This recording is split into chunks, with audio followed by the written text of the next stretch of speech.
హృదయరాగం September 10. ఈరోజు దేవుని యొక్క వాక్కు దేవుని పరిశుద్ధ గ్రంథం నుండి యెషయా గ్రంథము 55 అధ్యాయము 13వ వచనం. ముండ్ల చెట్లకు బదులుగా దేవదార వృక్షములు మొలుచును, దురదగొండి చెట్లకు బదులుగా కొంజి వృక్షములు ఎదుగును. అది యెహోవాకు ఖ్యాతిగాను, ఆయనకు కొట్టివేయబడని నిత్యమైన జ్ఞాపకమును సూచనగాను ఉండును. విశ్వాసివైన నీకు సమస్యలు వచ్చినప్పుడు దేవుడు నీ జీవితంలో జరిగే ప్రతి ఇబ్బందులు కొట్టివేస్తాడంట. అది నిత్యమైన జ్ఞాపకము సూచనగాను ఉంటుంది అంటున్నాడు. అంటే దేవుడు ఇలాగా ఉంటాడు అని ఒక గొప్ప సాక్షిగా నీ జీవితం ద్వారా లోకానికి చూపించబోతున్నావు.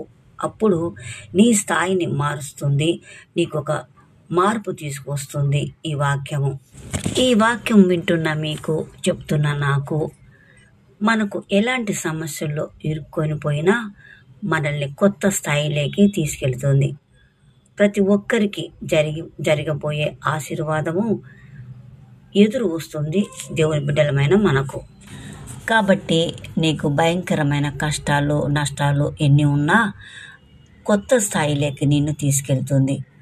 నిన్నటి హృదయ రాగములో 12వ వచనములో మనం చెప్పుకున్నాము, పొలములోని చెట్లని చప్పట్లు కొట్టును.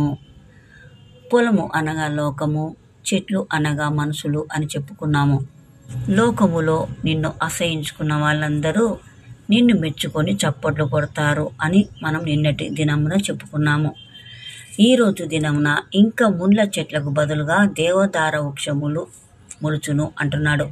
నీ హృదయంలో ముళ్ళ లాంటి చేదు ఆలోచనలు ఉన్నా, ముళ్ళ లాంటి సమస్యలు ఉన్నా అవి అన్నీ తీసివేసి దేవదార వృక్షములను, అంటే మంచి తలంపులు, పరిశుద్ధత లాంటి మనసును ఇచ్చి నీ ద్వారా ఆయన నామానికి మహిమ తెచ్చుకుంటాడు అంటున్నాడు.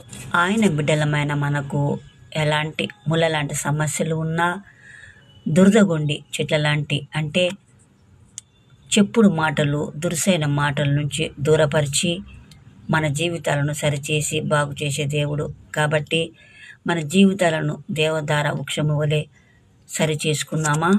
ప్రార్థన చేసుకుందాం. పరలోకపు మా పరమ తండ్రి, ఈరోజు ఇచ్చిన వాక్కును బట్టి మీకే స్తోత్రం. వినుచున్న ప్రతి బిడ్డలో ఈ వాక్కును నెరవేర్చండి. మమ్మల్ని దేవదార వృక్షము వలె దీవించామని యేసుక్రీస్తు నామములో అడిగి వేడుకుంటూ ఈ హృదయ రాగం ద్వారా పొందుకున్నామని నమ్ముచున్నాము తండ్రి. ఆమెన్. మీ ప్రియ సహోదరి కృష్ణవేణి.